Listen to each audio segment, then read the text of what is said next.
morning, everybody. Thank you very much for the opportunity to speak. I'm here to represent AgriSmart Engineering. So I'm one of the co-founders in the A team. That's me on the right-hand corner. I found the company with Anlo, who's my best friend in absentia. He's not here. And we're both engineers, which is very similar to vegans. We tell you that is what we are. Yeah, we've teamed up and we primarily operate in the commercial cannabis industry. What we do is we develop technologies which mitigate climate change and also facilitate controlled environment agriculture. We develop lighting technologies, recirculating hydroponic systems, as well as data management and automation systems. We also combine these three core skill sets to complete turnkey facility designs in industry. Our vision, of course, is to make South Africa the world champions of the cannabis cultivation scene. We truly believe that we've got everything that we need here, and that is most certainly what we aim to achieve.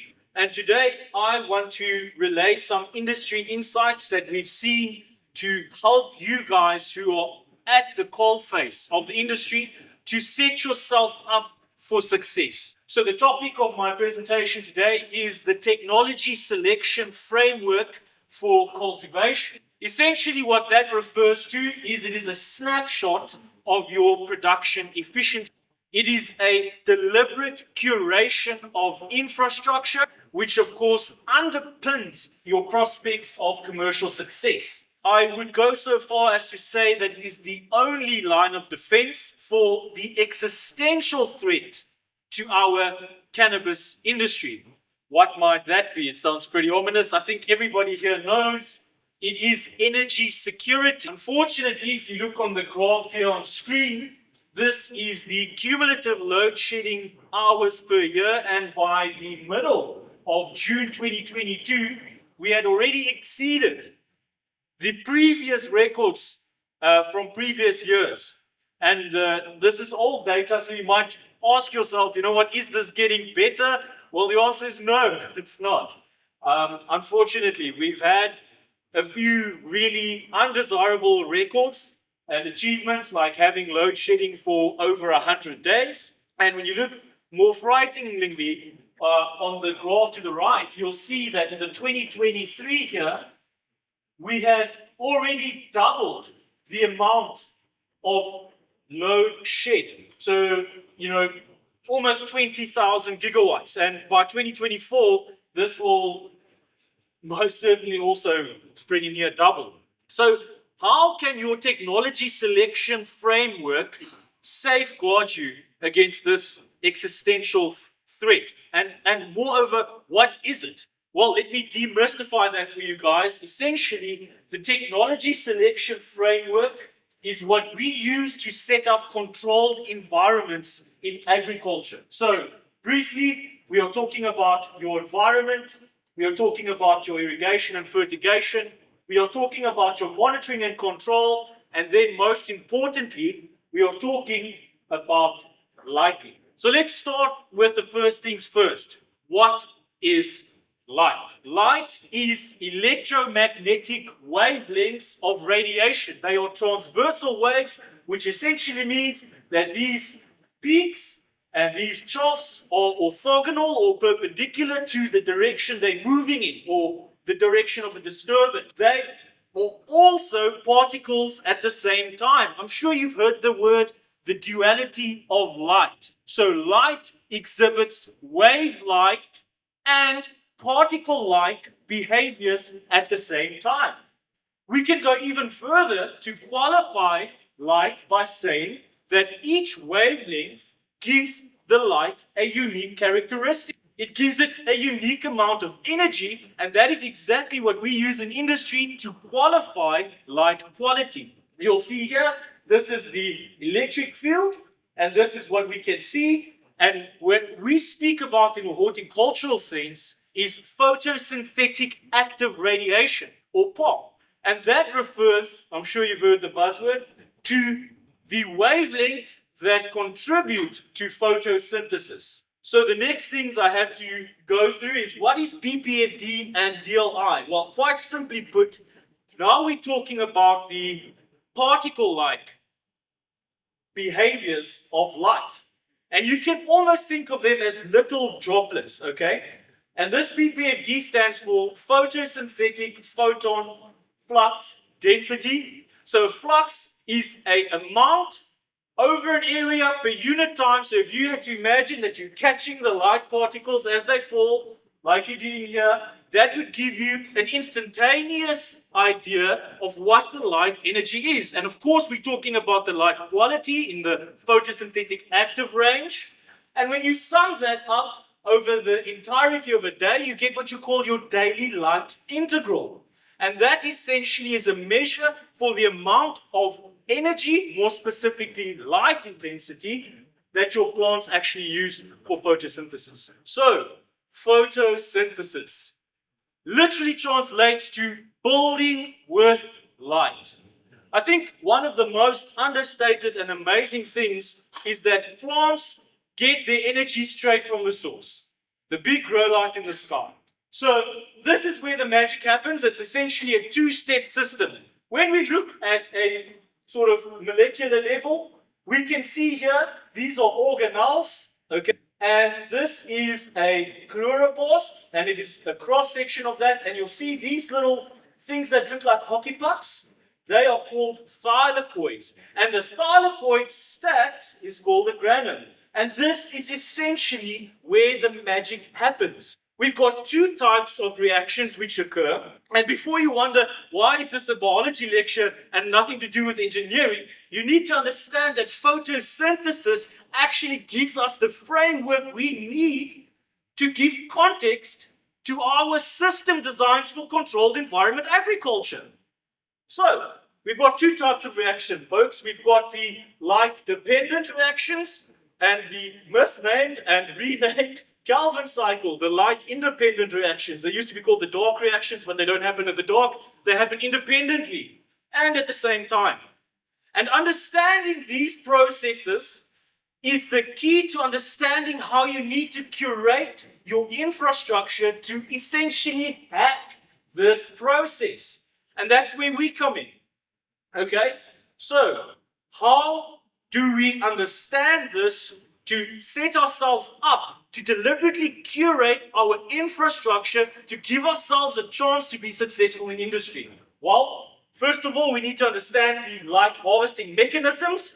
I'm sure all of you have heard of chlorophyll. The difference between chlorophyll A and B is just the porphyrin ring, but they are what are called phytopigments. These are an amazing class of compounds which essentially have the ability to absorb light. So you'll see, we've got light, they hit the pigments, and now you have what is called phytoexcitation. So we have an excited state where an electron bounces around all these pigments and it goes into the primary electron acceptor, and it's transported down the electron transport chain to your photosystem 1, which is the second photosystem, but it was discovered second. You know, that's why there's a misnomer there. And here you can see, when you look at your specific compounds and the wavelengths, the light quality, you've got chlorophyll A, chlorophyll B, you've got carotenoids, you've got anthocyanins, but essentially, these show you which wavelengths of light are absorbed by your plant, which wavelengths of light contribute to this process of building with light. When we look at the PPFD and the effect on leaf weight and flower weight or inflorescent yield, we can see that there is a near linear correlation in the vegetative phase between the selective leaf weight and in the flowering phase between the inflorescence dry weight, which is your flower yield, and of course your PPFD levels. So does that mean we just pump it with as much light as we can and we're going to get these massive yields? Well, yes and no. Because, of course, there are constraints, and that leads us to our next point. And this is something that people don't get right. You need to get this balance right. There are diminishing returns. So most certainly, there is such a thing as too much of a good thing. If we also reference literature, you'll see that if we had to take these curves and we had to differentiate, which means we take the change in what's Helen, I don't know what's in English, I'm not Afrikaans, slope, thank you. The change in slope at different points as we move with the incident solar radiation, you'll see that that slope actually changes, it decreases, which shows us that there is most certainly a point whereafter you will not get commercially viable return. That is past the point where you actually increase your yields and the amount of money spent on essentially purchasing the infrastructure and running the infrastructure is not offset by the incremental gains and yields thereafter. So this is very, very important to understand. It's also important to understand that you can change this and you can shift this curve with the introduction of carbon, which becomes your limiting reagent in this reaction. But at the same time, you need to take into account how your heating, ventilation, and air conditioning, how that scheme is structured. If you've got an open HVAC scheme or you've got a pad and fan, you will always be dumping your control volume. And so the moment you enrich your air with carbon, you lose that. And you actually contribute to your operating costs without increasing your yields. And again, you get this wrong. You don't walk the line fine enough. The second thing we need to understand is, like, how does this link to your environment? So here we've got what are called stomata, and these are the guard cells, and we've got them open and closed. And essentially, you need to think of this as a valve. This is essentially where you start working with your light-independent reaction, and you've got a nice turgid cell wall, and you've got a nice opening for gas transfer, okay, gas exchange, obviously fixing carbon as well as releasing oxygen. And at the same time, you've got an outlet for the plants to transpire through evapotranspiration. So it means your plant is uptaking nutrients through the rhesosphere and through translocation, moving it around, and essentially that's how your plant feeds. And how you manipulate this is purely based on the next thing. It's called turning the dial. So I'm sure all of you have heard about a term called vapor pressure deficit. So essentially, vapor pressure deficit is a fancy word for a transpiration gradient. A transpiration gradient that you achieve by selecting a range of combinations of temperature and humidity relative to your plant's surface temperature and relative to your environment. So here you can see that at a 2.8 degree, typically your plants are a bit hotter than your environment. 2.8 degree, increase relative to your atmosphere.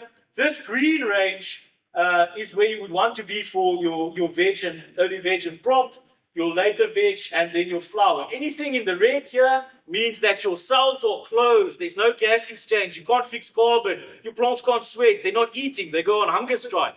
So they're stunted. And at the same time, if it's here, so this is when there's no transpiration gradient, so there's no thermodynamic driving force for this process to occur. And when you look at this corner, well, now it's too dry. So the cells have to close themselves off to protect the plant. And again, same result, stunted growth, no carbon being fixed, no evapotranspiration. So, obviously, the previous set of parameters is achieved with your heating, ventilation, and air conditioning. So how do you specify this? Where does this tie in? Of course, we're talking about the golden thread here, your cooling load. Quite simply, your cooling load is the amount of energy you need to remove from an environment to maintain the temperature in an acceptable range. So obviously, we've got a range of temperatures where we've got biologically favorable processes happening, and we want to keep it in that Goldilocks zone. So there are a few things which contribute, obviously, to your cooling loads. The first one is your area, your physical growing layout. What size is it? What does it look like? What's your control volume? The second and the most important thing, obviously, this drives your photosynthesis, but you cannot talk about lighting without talking about cooling. Because electrically, you have a conversion from electrical energy to light energy, but also heat energy. So you need to remove this excess heat from your grow room. Similarly, we're talking about electromechanical loads. These are essentially mechanical aeration, like fans, recirculation, but also moving air from your heating, ventilation, and air conditioning systems through your ducts, as well as your pumps, and anything basically that moves that's not a person. Then your actual occupancy, the people themselves, they do have a small contribution to your cooling load. Your dehumidification, obviously that adds to your cooling load as well. And then your carbon generation. So this more depends on whether or not you're going for, let's say, CO2 dosing in the form of just CO2 gas, or whether or not you're burning a hydrocarbon where, of course, the products of the combustion reaction are carbon dioxide, water, and heat energy. So these are all things to consider and how they tie in. So the aim next is to try and understand that we're trying to maximize photosynthesis, and we're trying to minimize operating costs, and we're trying to curate infrastructure to achieve this goal. So I think we need to understand this next, the cooling load interdependence. So this is called a Venn diagram.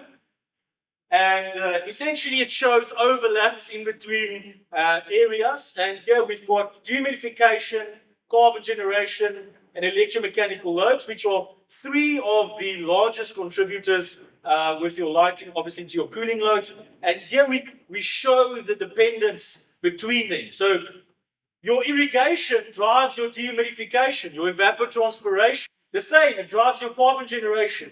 Light drives the whole process.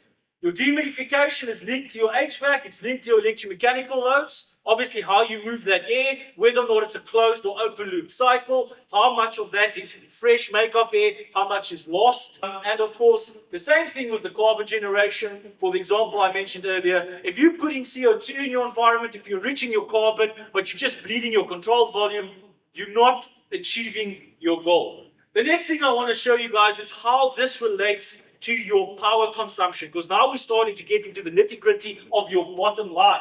So this is a case study for a facility that we are currently building, and it is a 4-flower room, 100 kilo per year flower room, 20 kilo harvest on a perpetual harvest facility. And this is not the suggestion, this is a suggestion, but one that's closer to where we think you should be moving. You obviously want to see most of your power consumption in this section that actually produces you some revenue. That's why we've got about 86% of our power consumption in our GACP cultivation. And when you say, okay, I've got such a large portion of my OPEX in this section of the facility, when I'm doing my business analysis and I'm looking at this, I have to see, okay, well, how is that made up? And that's exactly what we've done here. We've broken down the cultivation power consumption. You can see here that lighting, obviously, a good lighting solution, there are plenty of guys around here, talk to them, obviously contributes the most, or not the most, close to the most, to your cooling load. So there's a direct correlation there. Not really a lot in terms of irrigation. It depends whether or not you've got a continuous duty cycle. It depends whether you're doing recirculating hydroponics. Obviously, this one is your dehumidification. Some people don't run dehumidification, some people do. That's obviously up to what you want to achieve in your VPDs and how you set your system up. And then here, of course, you can see that almost half of your power bill sits in your heating, ventilation, and air conditioning. So, on top of that as well, you've got the mechanical aeration, which is essentially moving the air from the HVAC system, moving it around the facility, and doing the recirculation. So when you look at this graph, you say that almost 90% of the power consumption of my facility happens in the cultivation section, and you say, hold on, again, 90% of this cost is linked. You start to understand why the golden thread is so crucial. And that's pretty much the topic of this presentation, to try and demonstrate how these concepts are linked and how they play into your curation of your infrastructure, which is obviously balance sheet concept, and then obviously your operating margin, which is your income statement and your cost of goods sold. So that's exactly what we've done in the next comparison. The influence of cooling loads as a function of lighting, because obviously we use lighting as the basis to optimize photosynthesis. Here you can see essentially we've populated each of the rooms in the GACP section. lighting, irrigation, humidification, HVAC, and mechanical aeration.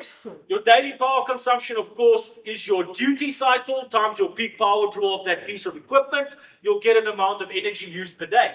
Just by increasing the lighting power draw by 10%, you will notice that irrigation stays the same, humidification the same, but HVAC and lighting, the golden thread, mechanical aeration, these three change. So the purpose of this comparison is just to point out that a small increase as small as 10% on your lighting only can have such a large effect downstream in your business that you're adding up to 20% of your operating expenditure. So there's a non-linear, almost exponential relationship between these and how they impact your business. So let's get to that point. How does this actually impact your business? Well, the easiest way to do that, let's look at the income statements. Let's look at the cost of goods sold. Obviously, I didn't make provision for self-embedded. This is just for a base comparison. So diesel supplemented versus battery supplemented, you will see your electricity cost, that's the blue one here, that's due to the grid. This is the one that's battery supplemented, or in this case, the diesel generator. These are consumables like nutrients and IBM, and then the labor, and the top one, consumables rather, excuse me. So this comparison was based, like I said, for 400 kilos a year at 35 Rand a gram for indoor flour, which is a conservative estimate. And you'll see that the operating margin in this case is about 7% lower than the battery supplemented. And that's due to the high cost of supplementing energy, the price volatility of the fuel necessary to burn the diesel. Okay? On top of that, it all boils down to the cost per gram. What are you selling at? And you can see here that there's quite a large increase on your cost per gram. And this is only for battery supplemented on stage 6. So if you are from the north of the country, the world-class African city with no power for more than half of the day, you will be much further than level 6. So again, this is a conservative case study in comparison, just to illustrate the difference in the price point in your production. And of course, your operating margin translates 100% to your profitability. That is your bottom line. It's all about cost of production and operating margin.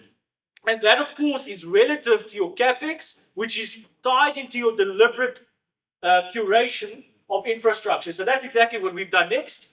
This is the capex breakdown for a facility like that. And what you want to be seeing is a very large slice of the pie that are going towards the sections of a facility which actually make you money. In this case, it's the cultivation internals. And again, if we really want to understand what effect this has on the business, we need to look at the internals and the cost breakdown. And you'll see here again, 25% odd will be lighting, irrigation and fittings, not that much, but you can see very big portion lighting, and then irrigation can be quite a large slice, and then you've got HVAC as well. But the point is, you have to take this approach from a zoomed out perspective to zoom in your business optimization and your analysis to actually understand where is my money going when I'm setting up capital infrastructure. Because this is a moving goalpost. It takes years to set up a facility. By the time you've actually built the thing, there are 20, 30, 40 new farms in the market. The cost per gram has gone down. Your fertilizer price has gone up. Your diesel has gone up. Your rand per kilowatt has gone up. So is your business model flexible enough to take all this in account? Are you putting your money in the right places? So the key takeaways I want to tell you guys today, obviously, when we are talking about the influence on your operating margin and, of course, your net profit, there's a very, very strong interdependency with regards to your technology selection framework. Because the goal of your business is to maximize photosynthesis. And your technology selection framework is the framework that leads to that, and that is essentially how you achieve that ideal. The second key takeaway is that the influence of your power consumption scales non-linearly. So when you set up your environment, do not over-engineer, because when the chickens come home to roost, they do so exponentially. And obviously, this has got the greatest bearing on your profit margin. This is essentially what makes you competitive in the industry. Then, when we look at the influence on your balance sheet, your capital expenditure, obviously your technology selection framework gives you the amount that you need to supplement in the event of energy poverty, which unfortunately is a reality in this industry. So that's why we say it has got the greatest bearing on your energy solution. What percentage are you investing solar PV? What percentage battery storage? Are you doing diesel generation? And if you are doing any of these, how much is required? That's all down to how you curate each of these individual components to achieve your controlled environment, which is a prerequisite to participate in the pharmaceutical. And then, of course, the actual technology selection framework items, your lighting, your HVAC, your dehumidification, your monitoring and control. These are also some of the greatest CapEx contributors on your balance sheet. They cost the most money. So just by virtue of that in isolation, it's really important to get it right. But when you look at the fact that it influences your CapEx and it influences your OpEx and your profit, it becomes very, very clear that your technology selection framework underpins your prospects of commercial success. And you really need to understand what you're trying to achieve when you set up your artificial environments or your controlled environments, and how you're going to go about that to give yourself the best chance to be successful in the wild west of the industry that we have today. So, my name is Chancellor. Thank you guys for coming to my TED Talk, I guess.